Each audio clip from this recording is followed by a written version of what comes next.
You are good. So thank you everyone for joining us for the HRI seminar here in February. I'm a high-tech thing, but It's because Nicole and I are in the room. You might need to press OK for being recorded. Acknowledgement. oh.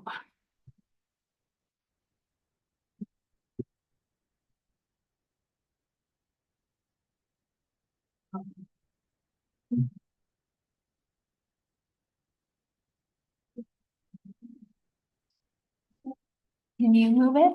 Just I can't. No. One of these days, we'll actually get the deck down. That's why we book an hour. Oh, okay. Can you try? Yeah, I don't know. It's something was stuck. I'm sorry. That's okay. Okay, so welcome. I just want to begin by acknowledging that we're gathered here on the H.E.A.L territory of the Lheidli T'enneh.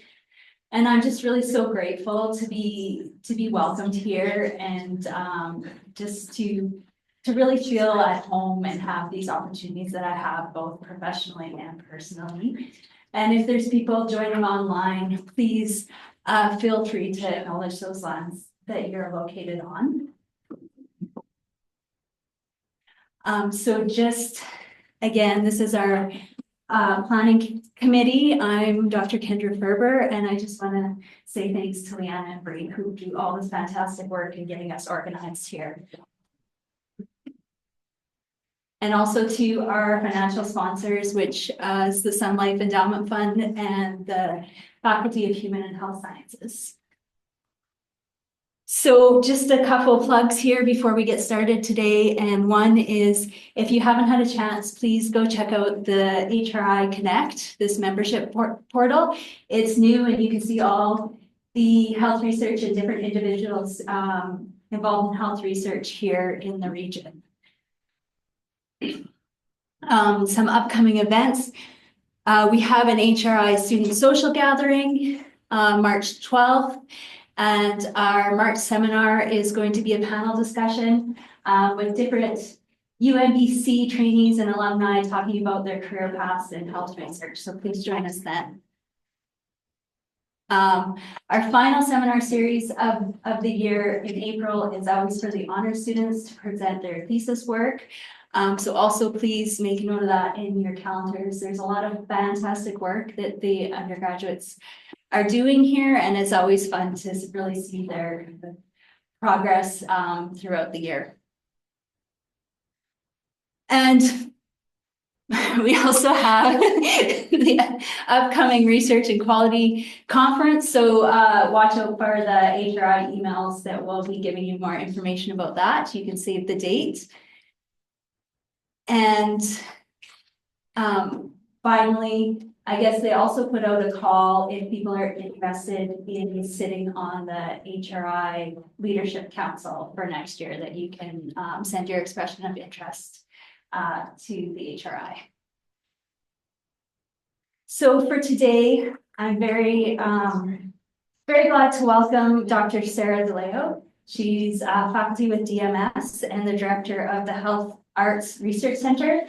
So I get to see Sarah when she comes to visit here down the hall from our office.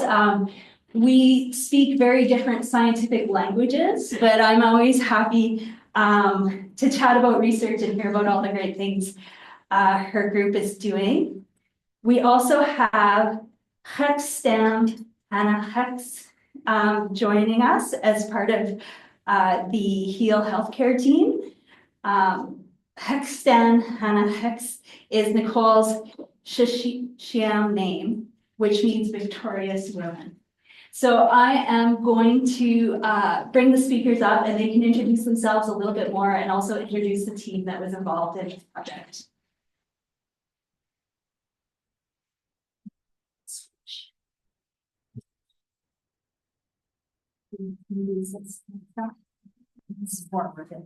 Okay, and then I need to Kendra, thanks very much.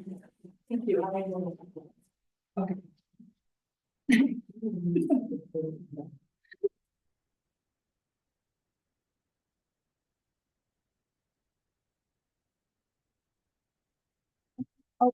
No.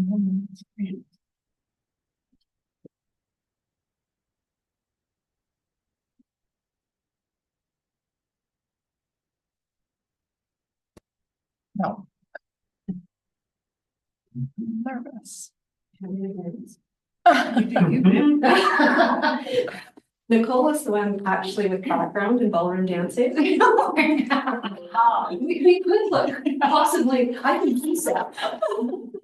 I can stomp. Yeah, we could two-step and stomp, or we get to go. So they don't need to see this? No. All right. Please no. Nicole, I would be thrilled if you would introduce yourself and then I can say hi.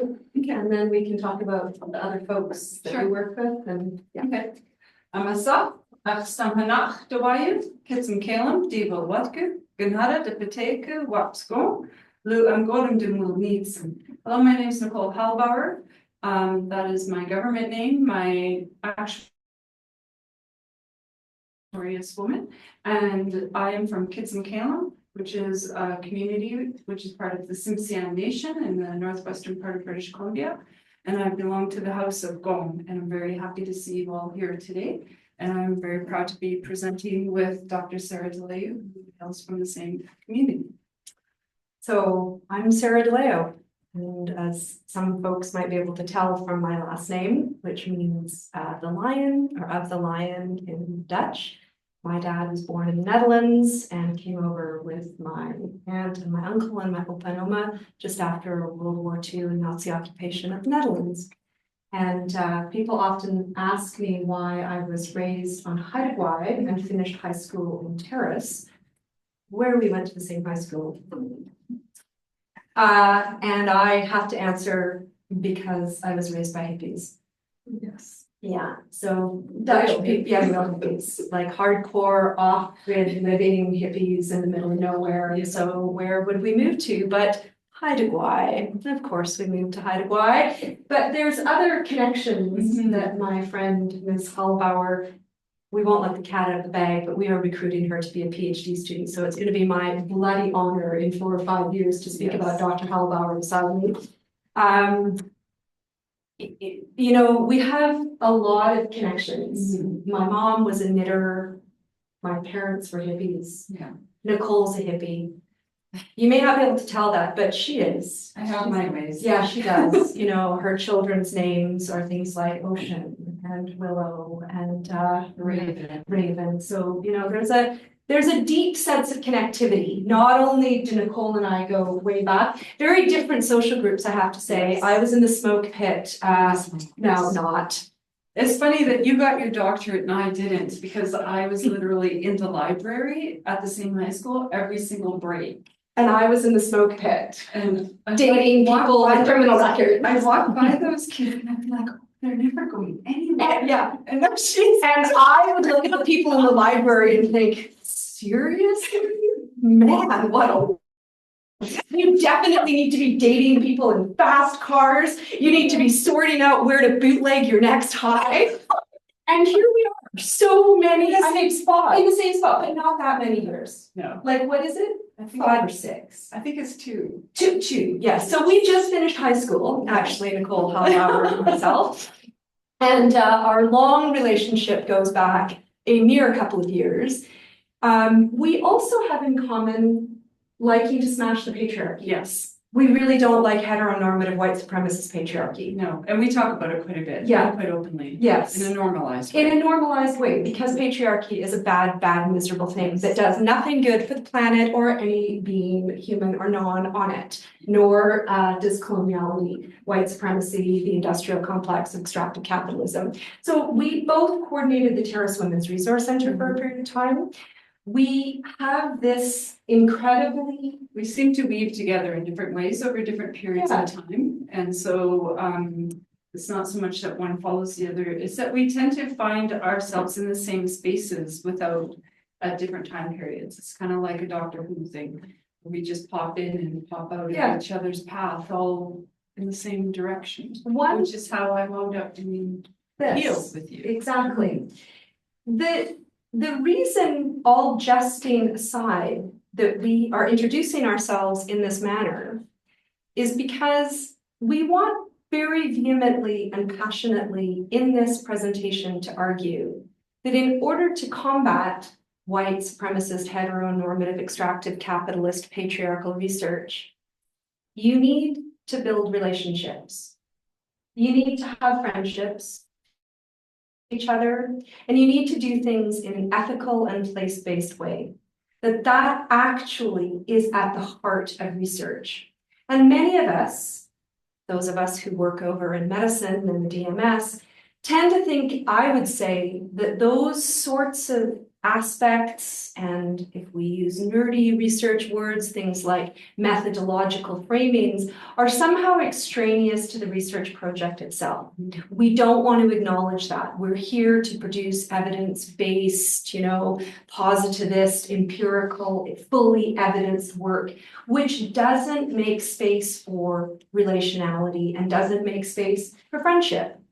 And we are here to speak about a project that is very much anchored in exactly the kind of banter and friendship that we have had in place, because we are all in unceded, originally occupied, governed, and cared for First Nations territories. But as settlers, we are also here in Northern British Columbia, in rural and remote communities, trying very hard to work for places that our families are and people that are loved, our loved ones and our friendships. All right, let's see if we can make this better. Go here, get ready. That's this way. And no, it's okay. I'm gonna go over to the thing. Okay. We're gonna give this a whirl. Okay. I just want to say from a cultural perspective that particularly my Sichuan culture is very rooted in relationship. If you don't have a relationship and you're having conversation, then it really is not a productive use of your time, energy, or resources, because you can't come to a common ground if you haven't had a relationship. So relationships rooted in honesty, integrity, trust, and time are all things our modern capitalistic society doesn't really value. Doesn't really value the number of cups of coffee you drink in order to work with somebody. It doesn't really value the time it takes to hear somebody's story about why they couldn't meet a deadline that day. Like, even the fact that somebody would open up to you and say, I'm struggling with this deadline, doesn't generally happen in professional colonial workplaces. Whereas if you have a relationship with your peers around you and you say, like, listen, I can't get you that document today because X, Y, and Z. And then you have the opportunity to say, okay, let's see what you need to make sure that we meet the requirements and to ensure that you're taken care of as well. So in my own cultural teachings, we wouldn't have something like burnout, because we would have that sense of community and that sense of openness and communication. And so that's why relationships are so integral to everything that I'm taught in my culture from my elders, because without that relationship piece, I don't know what you're doing. Yeah. I don't know what you're doing. I'm in my silo being productive in ways that may not be helpful or healthful to me and the people I'm trying to serve. So this is your side, actually. But you've covered it essentially. Did I? That's the whole thing about So, soon to be Dr. Hellbauer. And it's funny. I gave a lecture just last week, actually, to our second year students in medicine, and I was assisting doing medicine bundles for Elder Roberta Price. And Michael Dumont, who works with the Leeuw Medical Centre and is Anishinaabe, spoke about how an Anishinaabemowin linguistic structure is to often use the term all my relations, and that is not it's not a flippant rhetorical piece of sentence structure. It actually grounds every moment that it's said as a greeting, or every moment that it's said as a farewell, every moment that it's said to human and non-human entities in the world with which Dr. Dumont interacts. It is a reminder to him that he is in relation. He is in relation to every part of the world, to the home that he says hello to when he comes home after work, to the patient that he greets in his clinic. And I think that, I mean, that's an Anishinaabe, I'm getting the linguistic group, I'm mispronouncing it, dialectical convention, but I think it's fair to say that that ethos is an ethos across many First Nations, Inuit, and Métis ways of orienting to the world. And frankly, it's one that non-Indigenous, that especially I would say white settlers, would do well to think more deeply about and to really formally bring in to the ways that we conduct and the ways that we think through, especially health research. Because if we're thinking about lofty questions and we're not thinking about being in relation to the people and places within which we are occupying and doing that research, likely it's not going to be successful research, in my estimation. I worked in health in my community for decades. And even prior to my becoming an adult, we would get so many surveys from Health Canada and different health organizations, and we were basically surveyed to death. Every First Nations community across this country was surveyed or researched, or somebody somewhere got a doctorate writing about us, but we never got anything in return. Most times we didn't even see the data or the information that was collected about us. And we were never provided with what was written about us so that we could add it to our histories. So around about the 1980s, we said enough. Our community said, no more, we're not doing this anymore. And Dr. James McDonald, who was then a student, came to our community and he said, I'd like to write about this. I'd like to write about you and your economy and actually hear what you have to say. Dr. McDonald spent 30 years in our community, and he wrote about us, and he was adopted into our community, into a very high-ranking family. And he spent the rest of his life as my uncle in our society, because he has shown that when he wrote something, we reviewed it. We were part of the process. Before he went interviewing elders, he had relationship. And he will tell you, Dr. Brenda Guernsey, who was his partner at the time, she likes to tell the story about how that's how we got hooked on Days of Our Lives. He would have to go into a home.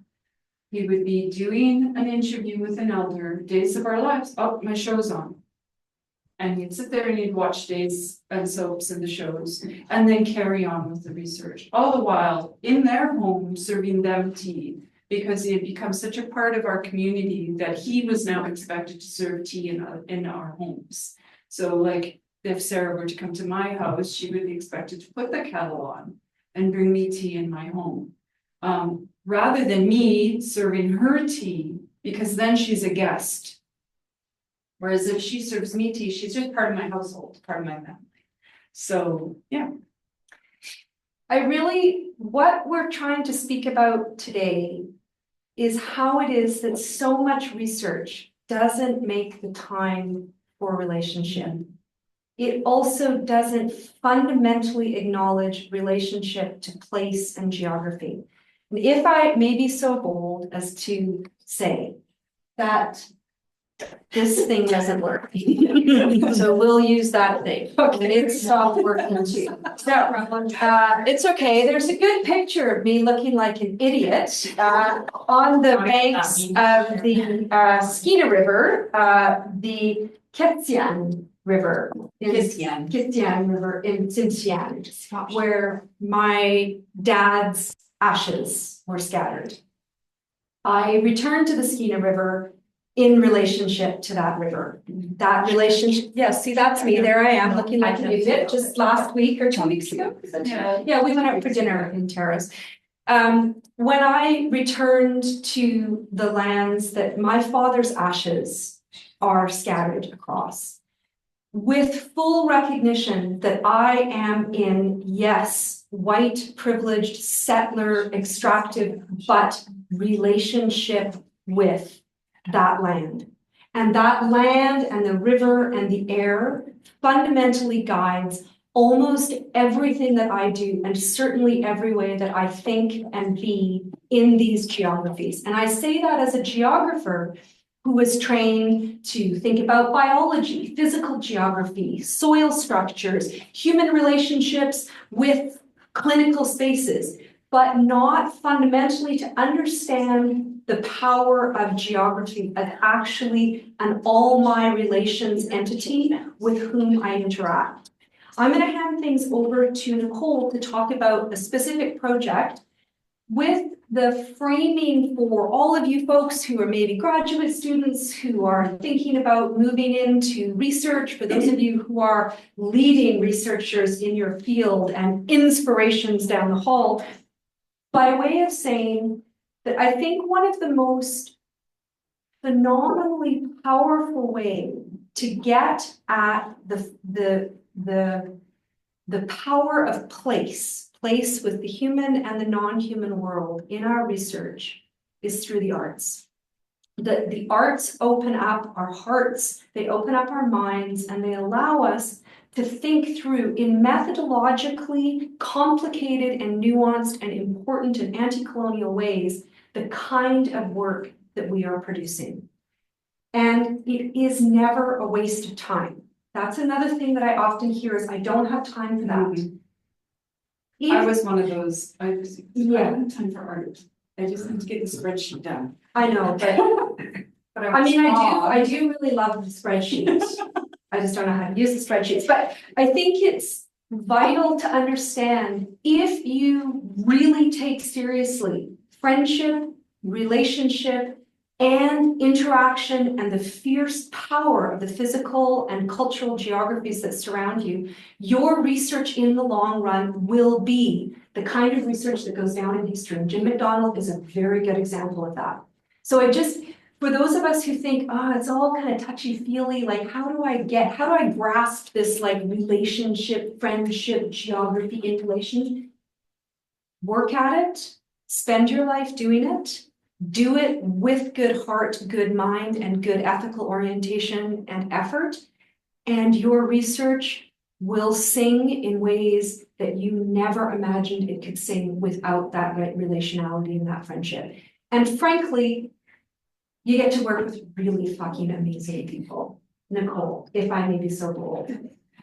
So, Sarah talks a lot about geography, and it's often a piece that is missed.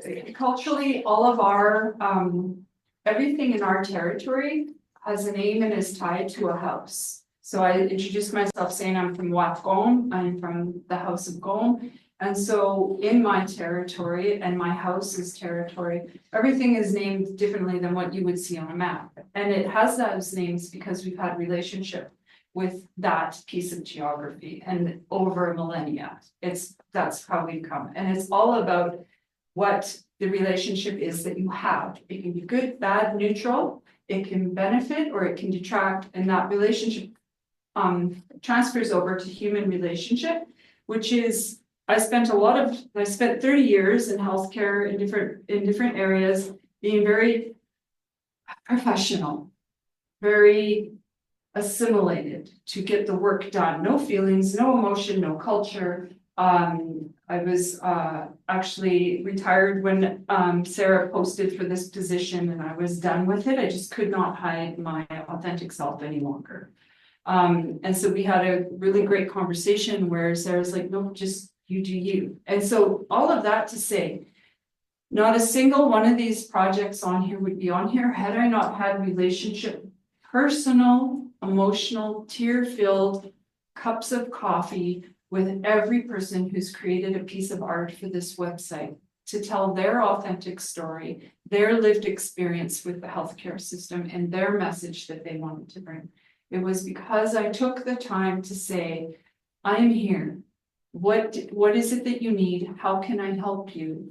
And hey, that's great. You've had, in one case, it's great that you've had 6 months substance free. Oh no, you backslid a bit. Don't worry, I'm not coming at you for whatever. I'm like, what do we need? How much time do you think you need? Those conversations don't happen if you don't start off with a solid, trusting relationship. This research would not have, this website would not have come to completion if we had not taken the time to get to know each other. So this is our website. It's hearts-based education and anti-colonial learning. We love that. Anti-colonial encompasses a lot. People often, when I would first approach them, would think that this was an Indigenous reconciliation website. And I spent a lot of time explaining to people, no, it's anti-colonial. Think about everything that you think of as professional. That's a colonial construct. This is everything that you walk in the world. Look at it and see if there's a better way to do it that would be more inclusive, more diverse, and more equitable for people. That's anti-colonial. And so that's what we did. And it's an amazing website. I have a lot of really strong connection to it. And maybe we'll watch the video now. And Patients face many biases in the healthcare system. Thankfully, new pathways weaving together art and medicine offer signs of hope. Recent years have seen a shift in healthcare. Focus is moving from treating disease to treating the whole person without bias. This shift has brought to light socioeconomic, personal, and environmental factors of health. These factors, along with social inequalities, weave together and influence a person's well-being. Evidence shows that for many people, including healthcare providers, healthcare isn't healthy or caring. This is especially true for those of us who aren't straight, white, cisgendered, male, wealthy, living in big cities, or able-bodied. Many healthcare learners and professionals face burnout, exhaustion, and stress resulting from systems that don't accommodate our needs. So what can we do about it? Healing the healthcare system requires a continued shift toward holistic health practices. Practices like those found in health and medical humanities, a growing interdisciplinary field that weaves together arts and creativity with health sciences and medicine. Since 2008, the Health Arts Research Centre, or HARC, has been using arts to facilitate anti-oppressive work within healthcare. By deepening our understanding of others, HARC maintains that art has the power to transform the hearts and minds of anyone in the healthcare system, from patients to practitioners, students to administrators. Hearing and sharing stories illuminate biases, which offers individuals the power to change. Stories and art are sources of strength, innovation, and potential. Art and stories offer new, anti-oppressive, anti-colonial ways of thinking and being. They offer threads for learning and understanding the whole person. For health professionals, the result can be new perspectives that improve practice and patient health outcomes. The H.E.A.L Healthcare Project is a way to explore ourselves and our world and to learn how working just a bit differently can provide a big benefit. Strands of learning from the H.E.A.L Healthcare Project intersect and weave a pathway and experience unique to each individual. If you want to help the healthcare system shift its focus onto people, start here. HARC is located on the unceded traditional territories of the Lheidli T'enneh in the north-central geographies of colonial British Columbia.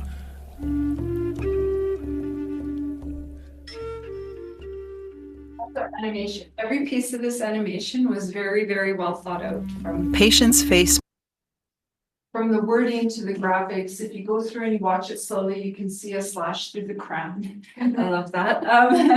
But our goal was to transform the hearts and minds of health providers, learners, educators. Michelle's got the video up there on YouTube, and administrators using arts-based resources to address the biases in health. So one of the things that I often tell groups is we can always do cultural sensitivity. We can always do cultural competency, but we need to really look at how we're doing that. Because I was working for First Nations Health Authority and had to take the SONIAS training that was BC-wide. As an Indigenous woman whose mother went to one of the hospitals, it was quite jarring for me to see her stories that she had told me about the torture that she suffered in a glib video during my work day and sitting at my desk surrounded by my very professional peers, and I am required to do this course with its various other pieces that were not meant for me, but for me, I really call just trauma porn, because it just talks about where Indigenous people in particular were harmed. That's not going to help you think about the biases you have and how your interaction with your patient, client, partner impact their well-being. Whereas this, we're talking about internal biases. What is it that I feel? And what is the first bias or assumption I make about a person? And how is that a colonial construct that I'm carrying on? And how can I change it? And so this is about yourself internally. It's not about the external world. It's not about how the world, you need to change your interaction to the world. It's about how you are feeling, thinking, and what you're assuming on the inside. So that's why I love this website so much. And if we go to the next slide, I don't know how we're doing that. This incredible Bree is doing it virtually magically through unicorn power. Okay. And your lanyard and your earrings, you just like Stunning. So the first thing was I saw on Facebook this amazing job opportunity, and my husband's like, did someone just take your resume and write that job posting? I'm like, I can't, this is at UNBC, I can't do this. But anyway, I went through the process and somehow this amazing lady hired me. And one of the things was like, okay, well, this isn't going to be like a 6-month job. Like this is going to take a while because we're asking people to tell their stories, but we want to do it in a way that it's not trauma porn again. We want to do it in a way that's respectful and learning and balanced and fair. And we want to fairly compensate people. And so one of the hardest things was to get artists, one, to believe that they had a story to tell that would help healthcare providers. Because healthcare providers, oh, that's just doctors and all these really smart people. And I'm a person who lives on the downtown east side of Vancouver who's struggling with my sobriety. No. You can help that person serve other people better because your story and your lived experience is valuable to this system and this sector. So how do we want to express it? So we have everything: poetry, painting, writing, cooking, music, equine therapy. But these are activities that you do. These aren't things you say somebody else do. These are activities that you are creating the painting, you are creating the poetry, you are cooking the meal, you are learning from equine bodies that, well, I think we have 2, I'm not sure, but you are learning from equine therapy. These are things that you are doing and actively participating in to learn. But of course, it takes a team. And Dr. Lisa Boyven created these amazing graphics for us. Every little thing from the shades of the colors that you see has deep thought and meaning to it. This isn't, oh, here's a clip art and here's a clip art. You can see she has the clipboard, the hawk feather, and the beaded flowers, and the purpose and meaning behind them. Every bit of this website is this well thought out and beautiful. And Dr. Lisa Boyven has allowed us to use her artwork in this project, and we are so grateful to her. Next slide. And so we needed a central theme. And one of the things from my culture is weaving. Matriarchs have a metaphorical basket of names, and our names are attached to our territory. So what your name is says where you can access resources. And you have a basket of names, and all those names are in there, and the matriarch decides who gets this name. That's how I got my name, and who gets that name. And your name changes over your lifetime as you grow and go through different phases. So, and this whole concept is based on a single strand of cedar bark. On its own is perfect. Cedar rope is the strongest, doesn't mold, doesn't mildew, doesn't break. It's amazing. If you can get cedar rope, there's not anything that can beat it. And on its own, it's that. But as a community and as a group and as a people, we're all a single strand working together. And when we bring it all together, we can create beautiful works of art, like this basket that I made for here. But you're looking at this and you're like, why is there a picture of an unfinished basket? Because the unfinished basket is all of us and the work we still need to do. We aren't decolonized. We aren't we have not changed society to the point where we can stop talking about diversity, equity, and inclusion, or anti-colonial constructs or biases that we hold. So this basket tells us that we all have work to do. So the projects are each presented when you go through the website and you click on one strand, then you get one bias that you can work on, and you click on that, and you can go to all of the activities and lessons under that bias that will help you learn your biases. And there are evaluations and outcomes and all of that. So we'll go to the next slide. There's our video. This is the page when you click on, this is the page that you'll come to with all Dr. Boyvin's beautiful artwork, our explanation and our video. We can carry on to, and this is the core of our team. This is Michelle Roberge. She is on, she keeps popping up messages here in the chat. She wants you to Hi, Michelle. She wants you to go and click on all of those and learn more. Oh, there she is. Yeah. Oh, yeah. Hi, Michelle. Such an artist. And this is Lisa Monroe. She just keeps us all on track. Like the two Lisas, Lisa Monroe and Lisa Striegler, I was really great as an administrator. My master's is in business. But I had so many complications. I had to call in the real experts of trying to get things done. And these two ladies were amazing at keeping Michelle and I going so that we didn't have to get bogged down in contracts and forms and everything. And so they really allowed Michelle and I to work with the contributors, to work with the projects, and to really get the website part of the job done. Michelle put so much effort into this website. Like, we should just give her a Yeah, Michelle, thank you. what is it? Herculean Herculean, yes, that word. Like Sisyphus pushing the rock Yes, up that's the hill. Yeah, but Soon to be Dr. Hellbauer with all kinds of very informational things about myths that I don't know anything about. But Michelle really I have no idea what she did, but it was amazing. And I could not do what Michelle did. And so we traveled across the country as well, promoting this website in different conferences and stuff so that people would go and see how amazing anti-colonial education can really be. And then Dr. DeLeo, who wrote the grant and hired us all and put us all in a room together to create this. And so what really happened here was not a professional sit at your desk, send professional emails back and forth, and I don't know anything about you. I know everything about that I could possibly know about Michelle's children. She knows everything about mine.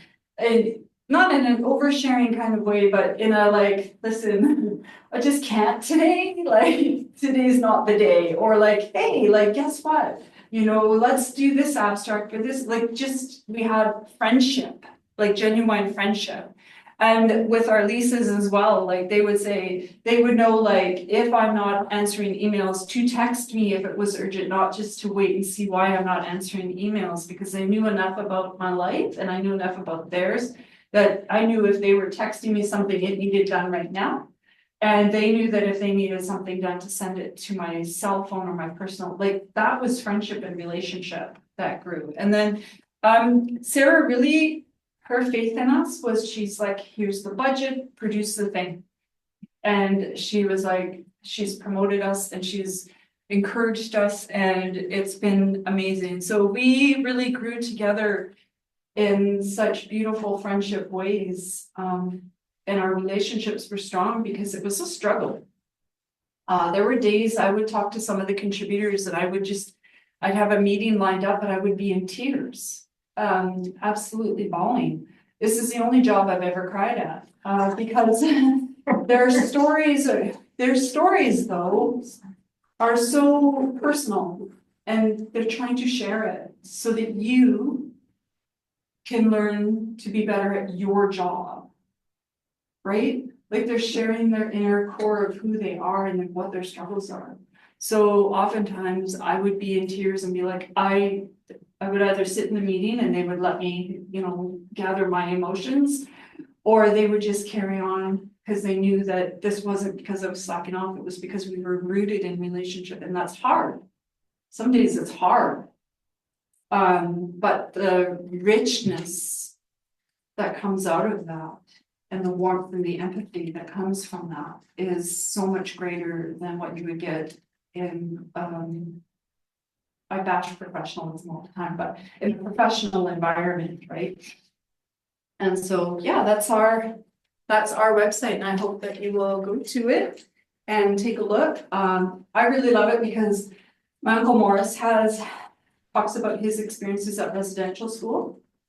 My daughter wrote a book in Somalian, which then she talks about, in her lesson plan, she talks about like going to emergency room with myself, an educated Indigenous mom, versus the white father, and why she would choose to go with him rather than me, even though he wouldn't remember anything the doctors had said, and it was all on her to take care of herself after that.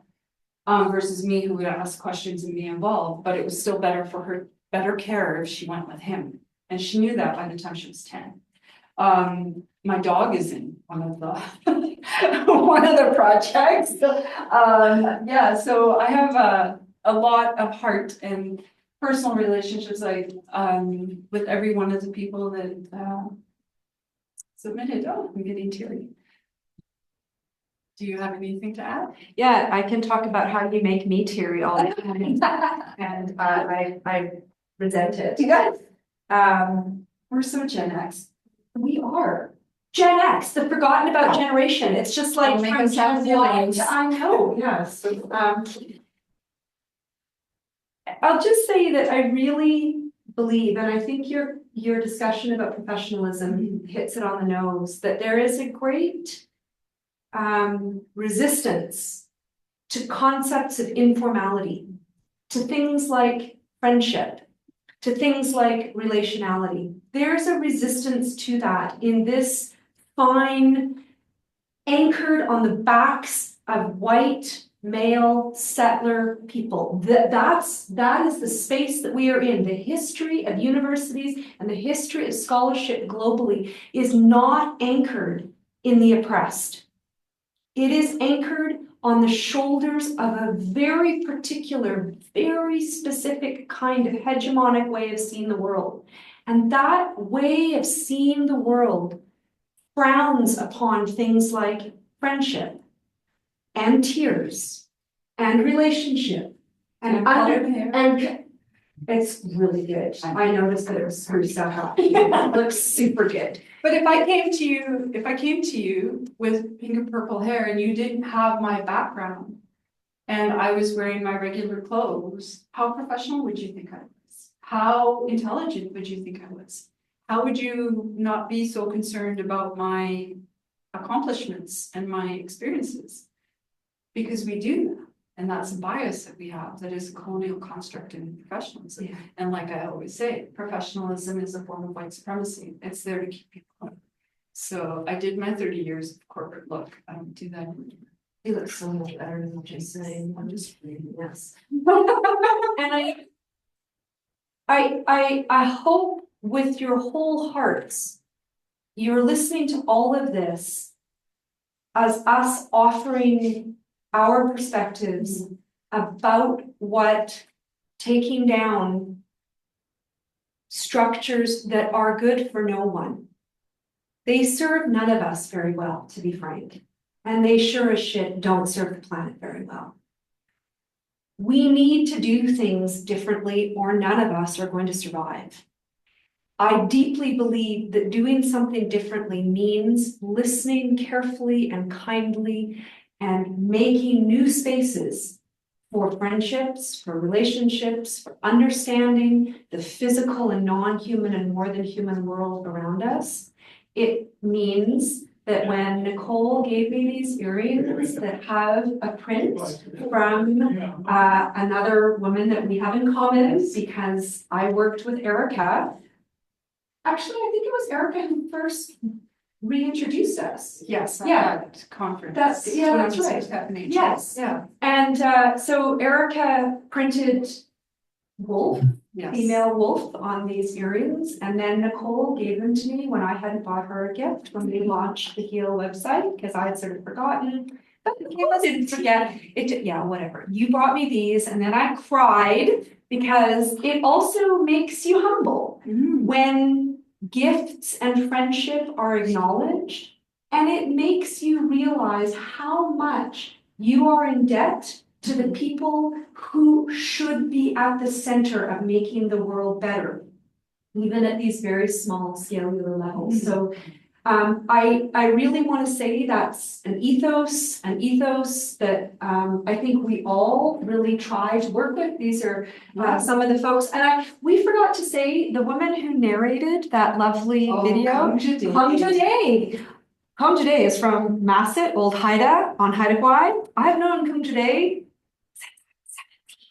Again, relationship and relationality, and she still likes you. See, this is that. You think she does at least. We just haven't fully. I know it's because I'm so nice. Well, hi, anyway, all of that is to say, is that okay? Be more professional. Okay, be more professional. That's right. Seriously. But you know what?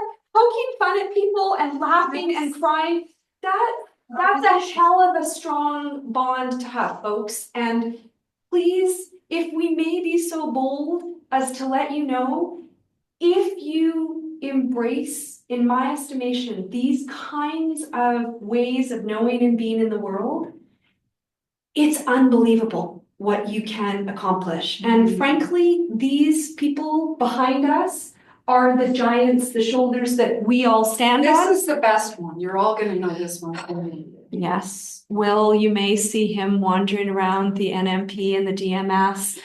Was birthed by no bias here.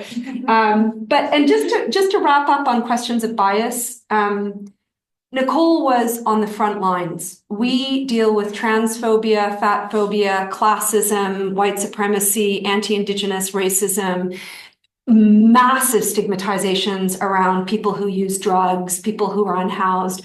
All of those biases, people with lived experience have produced curriculum for any healthcare learner, provider, professional to, like Nicole said, in their own time, address the biases that they feel inside them through the generous art-based activities that people have elected to put onto this website. And I know, Nicole, you dealt with folks who are unsighted, who offer paintings as a way to grapple with bias around people who don't see, around, you know, women who have been actually told that physicians will not grant them maternity care because of their BMI and their weight, told to just go give birth somewhere else because of fat phobia in the discipline of medicine.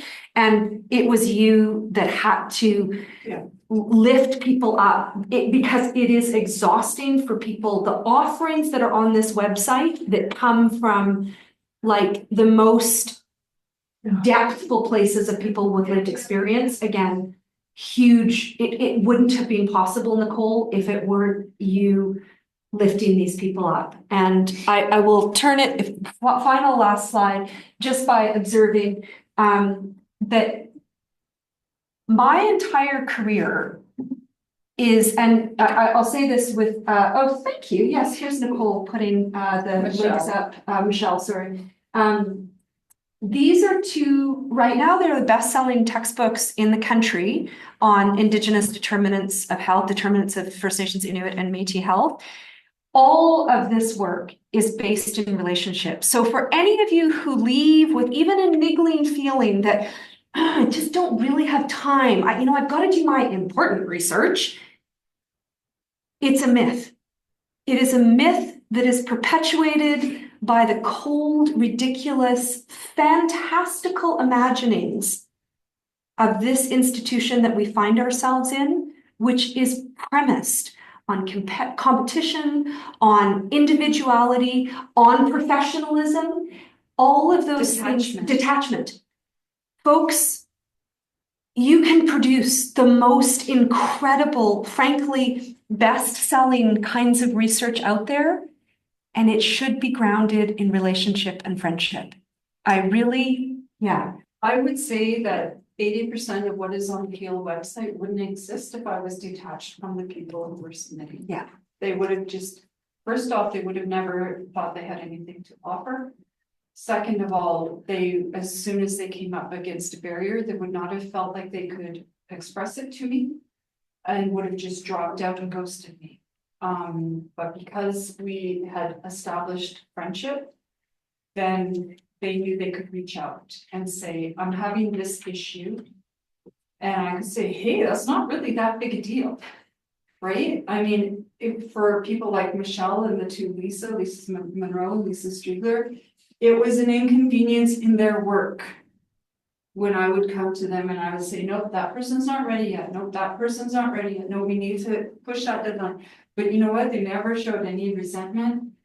They were just like, okay, if you say there's a holdup for this one, then there's a holdup for this one and we'll figure it out. And so right up until the day the website launched, Michelle was uploading a last minute submission on the project.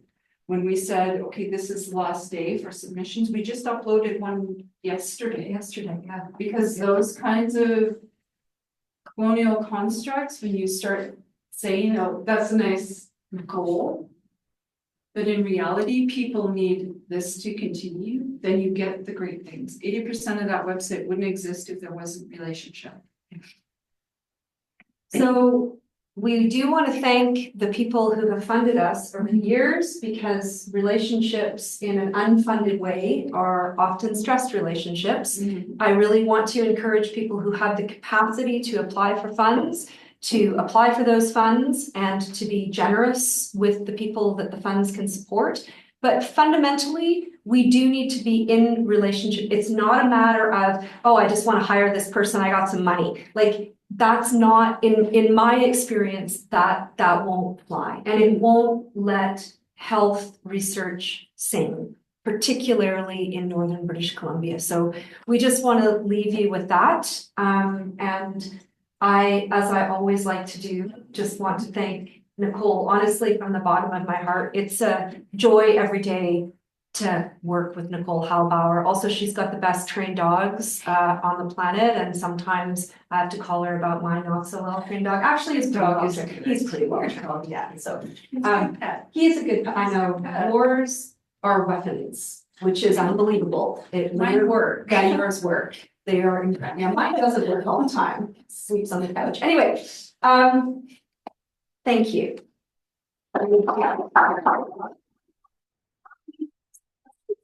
Sure. Yeah, so I just want to take a quick moment to say thank you to Nicole and Sarah for being here and talking about the project. That was a lot of food for thought that I'm going to take home. And yes, it is my professional job to offer to field questions for you, but I feel like you guys have it under control, so I'll let you take it away, and Bree will let you know if there's any questions from online as well. And I'm seeing some questions online. Should we start, if we can, if anybody in the room has a...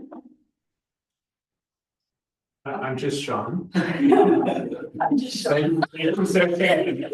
In this presentation, I was really struck by the trauma porn comment. Like, it's quite graphic, and I do some Indigenous cultural safety training as an ally and facilitator, and I hear students complain about various things, and one of them is that sometimes they feel like the training was produced at a point in time, and actually students know more these days, so that's kind of an ongoing challenge of, as society's changing and people are learning more about reconciliation, etc. But I guess I'm just curious.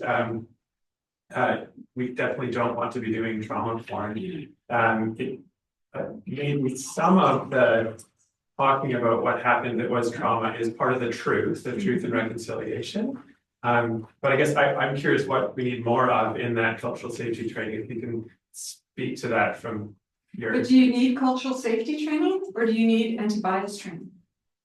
Because do you need to be taught about what happened to me at residential school? Or do you just need to know that this country did shit things to my family and therefore don't continue to do it? So figure out how that happened in the first place. And I often liken it to, like, we all sit and think about, oh, well, if I lived in the times of residential school, I would have stood up for people. I get that a lot from a certain demographic of people. And I'm like, really? Because I don't see you outside the Ministry of Children and Family Development protesting the numbers of Indigenous children that they take and keep from families, right? So is it that you need cultural competency and cultural safety training? Or is it that you need anti-bias training? Because my story shouldn't be why you change how you react to me, right? Your empathy and compassion and humanness should be why you treat me the same or treat me in a way that is respectful of who I am, right? That's why telling stories, like, I'm all about the truth. Like, I feel like this country jumped to reconciliation without talking about the truth. But bringing it down to just talk about the glamorizing the trauma, and my uncle talks about that in his piece.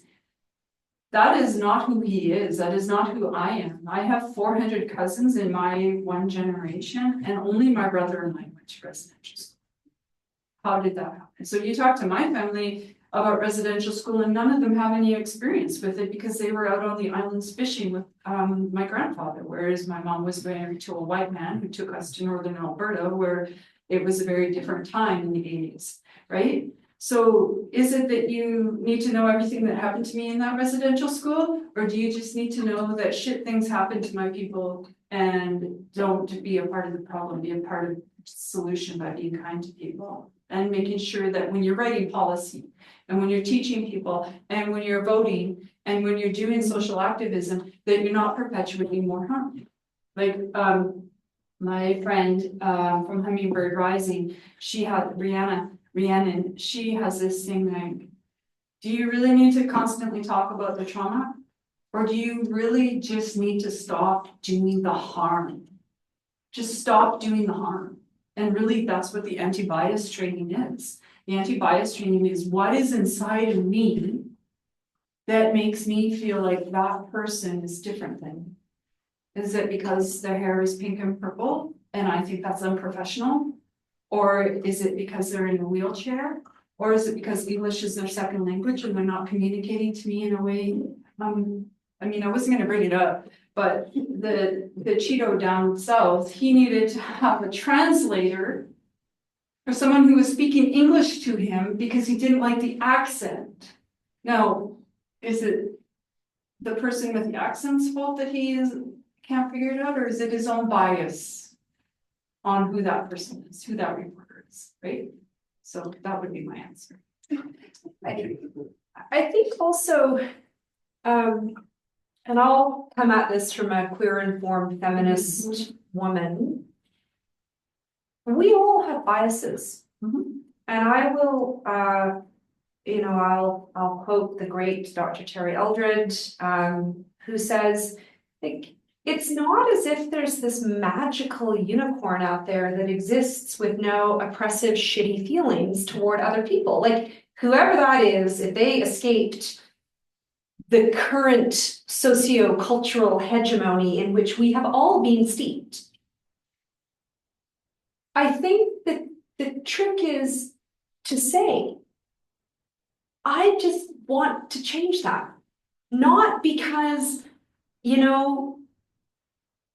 there was this awfulness, but because we all have biases, and frankly, it's a good thing in our own hearts to not look at the world that way. And that's our work. That is, if we can't stand trans people or fat people or people who have dogs or people with accents or like, I mean, the biases that I have, like I am totally biased against urban, slick looking metrosexual dudes from Vancouver. I honestly, the assumptions that I make about them, well, those are, I would like to get rid of them one day. There's a couple of other things that I'll get rid of. But I know when I see a certain individual, there's like, my brain is like, oh, I know what you were doing last night to the person who doesn't have any rights across the dinner table from you. Well, it's ridiculous. I don't know anything about this person. I mean,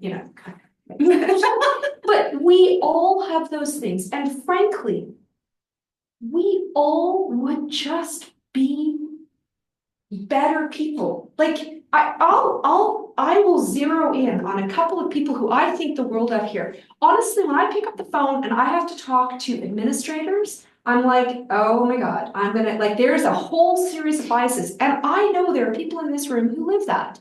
You get biases based on biases. Oh, shiny white lady who works in a faculty of well, I mean, all those biases are free. It's all my biases right here. I would fire for her, right? And why is that? Because she knows she has biases, she knows she doesn't have all the answers. When I look at her and give her a little side eye, then she deeply reflects on why would I even give her side eye? Like what did she not like, oh, there must be something culturally wrong. Yeah, Like I must like Nicole must. and maybe it's to do with residential schools and all of this, But no, she just stepped in a pile and I'm like, oh, again. yeah, I Like, did. Right? I asked her about knitting when I know that I shouldn't ask about pain, money, like, these are truly, but that happens through relationship. And so that's her responsibility, it's not mine. Yeah. Because that's her bias. And my bias is, you know, when she does step in it, I don't go, oh, those, what I would say. Stupid, middle-aged, white lady settlers All who the got all the privilege. privilege. Who became a doctor, Yeah. even though she was hanging out in the smoke pit. I just should smell Right? more. That's the truth. Right? So I don't do that because my part in it is to know she's doing her best to be an ally, but she didn't live the life. So I have to have the grace for her when she steps in. And she has to have the knowledge that, and that's her internal bias, like, oh, okay, I stepped, that's my work. Not mine, it's not up to me to fix her. And so that's why I always feel like cultural sensitivity and cultural competency, I've seen them be in many places very extractive. And I think Michelle put up a paper for folks online. There's a lot of, in this fine institution, attempts at making language around this community-based participatory research, community-based action research. And I often query whether or not those kinds of descriptors, handily thought of, frankly, by a bunch of academics who really want to get things done in 1 to 3 years tops, do those actually make space for the long-term committed kinds of where you are going to fuck up, folks? Like, you are going to step in it. And we do need to afford each other some kind of grace and look at our own biases in that equation. That's where it sits. Do you know the biggest lesson that our elders taught Dr. McDonald was that he was to leave a legacy behind in people like me. I was 15 when he had me reading his research papers and going out to work with him. And he had one of us from each, he had 4 of us, so one of us from each clan. And then he had another 4 behind us from each house. And so he was making sure that we knew how to research. He was making sure we understood how to get to academics, get to university, get to a doctorate. Unfortunately, he died before any of us made it to a PhD. But his job for our elders, for him to be allowed to do research in our community, was not to do the research, but was to teach us to do the research. So are you going into a community so that you can build a relationship so that you can make yourself a PhD? Or are you going into the community to teach and create a pathway for the people you've created a relationship with to reach a PhD? So that the community has a group of people that know how to do the work. And that's better than taking us on this course. Is there anyone else who has any questions? Thanks, Sean. Thank There's like a zillion questions online now. Yeah. No questions online, but there is a message saying, what a beautiful and inspiring message. So grateful for the time, energy, emotions, wisdom, and relationships shared today. Well, thank you. Thank you. Yeah. Does anyone else have any questions? You can ask, you're real friendly. Observations, we are friendly. Nicole's dog, not so, actually neither of our dogs, if wrong, yeah. So- Yes. Well, how about maybe we just wrap up the formal part, and we do have the room till 2, I think, so that'll give people a chance if they don't want to ask their questions. Yeah, you in can- front of everybody, just please feel free Questions to, about what I'm wearing. yeah. So, yeah. So have some coffee, some cookies, and visit with our speakers here, and again, thank you so much. Thanks for the opportunity. Online Thank you, Michelle. Yeah, Michelle, thank you for dropping things into that text box. Did it all work out? Amazing, Michelle. Thanks.